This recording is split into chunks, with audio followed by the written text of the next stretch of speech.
Excelentíssimo senhor presidente, está um pouco baixo aqui o microfone, não sei se o Alex pode aumentar. Excelentíssimo senhor presidente, senhores vereadores, público presente, demais que nos acompanham por algum meio de comunicação, esta semana nós tivemos aqui nesta casa o orçamento participativo, da qual fizemos a análise da Lei de Diretriz Orçamentária para o ano de 2020. Infelizmente, não tivemos muita participação popular, ficou a desejar. Seria muito importante que a população viesse, comparecesse, já que nós estamos tratando do orçamento do município.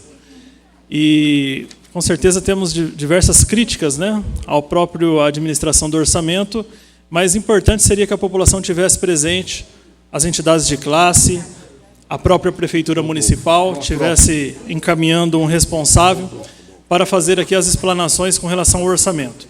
Então, nós tivemos aí alguns pontos que foram levantados aqui em questão à lei de orçamentária.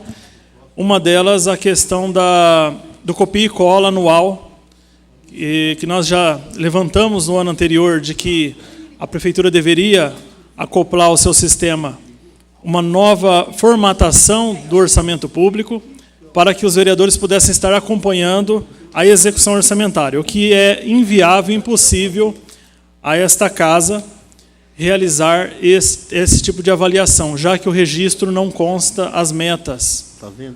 As metas, os valores, os quantitativos que deveriam ser alcançados. Nós só temos ali valores globais de despesa e de receita. Com isso, não sabemos de que forma e com o que será gasto o recurso público. Então, fica mais uma vez aqui, não vamos deixar passar em branco essa situação, já que o próprio Tribunal de Contas já fez esse apontamento também e está acompanhando e já tem feito aí a reprovação das contas em relação a isso. Então, fica mais uma vez a Câmara Municipal, senhor presidente, também incumbida de estar comunicando mais uma vez o Poder Executivo para que seja realizado devidamente o orçamento público. Com relação ao pronto-socorro, eu estive essa semana, até por um parente que estava internado. Inclusive, na minha casa, nós não temos plano de saúde particular, nós utilizamos do SUS. E meu pai, essa semana, pegou dengue. Ele esteve na UBS Macro 2 no período da manhã. E o médico urgentemente o encaminhou para o pronto-socorro, solicitando que ele já fizesse a internação urgente, já que ele estava só com 3.000 de plaqueta. Ocorre que o meu pai foi por conta própria para o pronto-socorro, levou o encaminhamento médico com um pedido de urgência, e 20 horas à noite, veja bem, ele foi atendido de manhã, às 20 horas da noite ele ainda estava no pronto-socorro, na parte de fora, sem atendimento. Eu compareci ao local, tendo em vista para visitá-lo, para saber se ele já tinha feito a internação, e solicitei a entrada para ver a questão do pronto-socorro, já que tinha muita gente no pronto-socorro, fazia fila para o lado de fora. E a única pergunta que eu fiz ao adentrar ao pronto-socorro foi a seguinte: como que é feita a classificação de risco?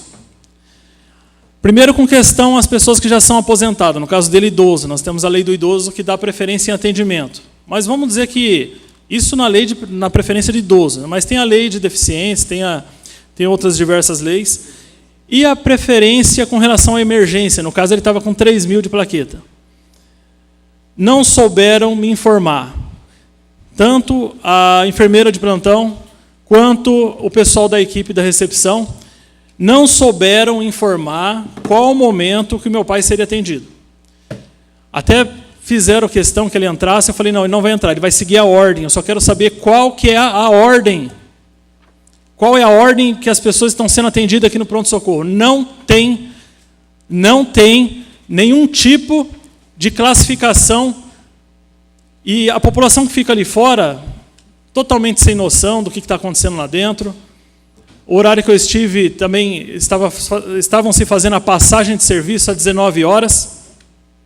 O grupo que entra depois às 19 horas e pega o plantão da noite, perde todo aquele contato que teve com relação ao que estava acontecendo também antes das 19 horas. Então, o pessoal, a hora que o meu pai foi atendido, ele falou, olha, estava aguardando lá, Era urgência, eu precisava, com certeza, se tivesse internado em outro setor, no mínimo teria tomado plaqueta, né, quase zerado o nível de plaqueta, mas não tem. Nós já discutimos aqui várias vezes com relação a esta tabela, eu não sei pronunciar o nome corretamente, se é Manchester.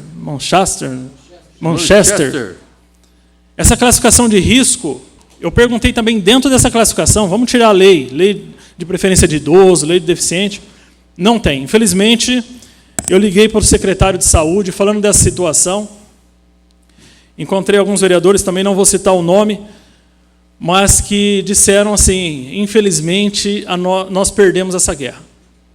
Infelizmente, nós perdemos essa guerra. Mas nós estamos tendo aqui, por exemplo, essa semana, a aprovação do orçamento público. O porquê que esse orçamento não vem com maior destinação para a área da saúde, com redução de 10%, 15% das demais áreas? O município vai sofrer um pouco com relação, seja na área do esporte, seja na área da cultura. Ah, mas não pode. Mas por que não pode? Eu sei que existe um mínimo para pagamento de folha salarial, mas por que não pode reduzir com algum tipo de despesa e aplicar nesse momento que nós estamos tendo um surto de dengue, de virose, de outros tipos de situação no nosso município? Por que não pode destinar uma certa quantidade de recursos públicos para um plantão, de repente, para a realização de um acampamento, para atendimento de maior quantidade de pessoas, fazer um mutirão da saúde?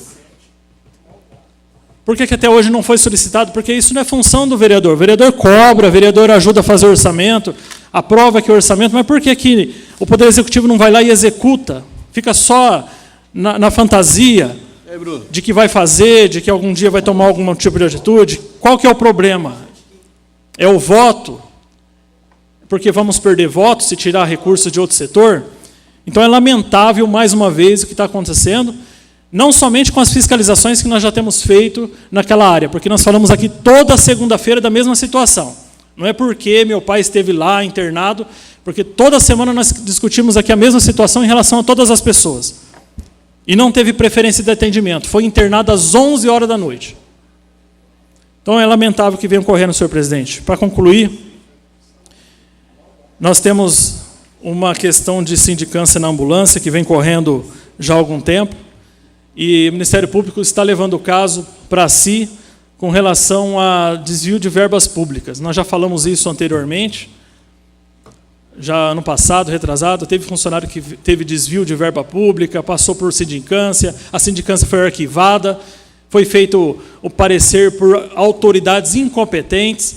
Como iniciou-se? Concluindo, senhor presidente, como iniciou-se, então, uma nova sindicância, pensávamos que haveria algum tipo de situação aí de verificação, mas infelizmente está no mesmo ritmo e está na mão do Ministério Público. Eu não sei se o Carlão poderia, de repente, falar alguma coisa com relação à sindicância, como que está e se já foi finalizada, se não foi, muita gente tem dúvida. Muito obrigado.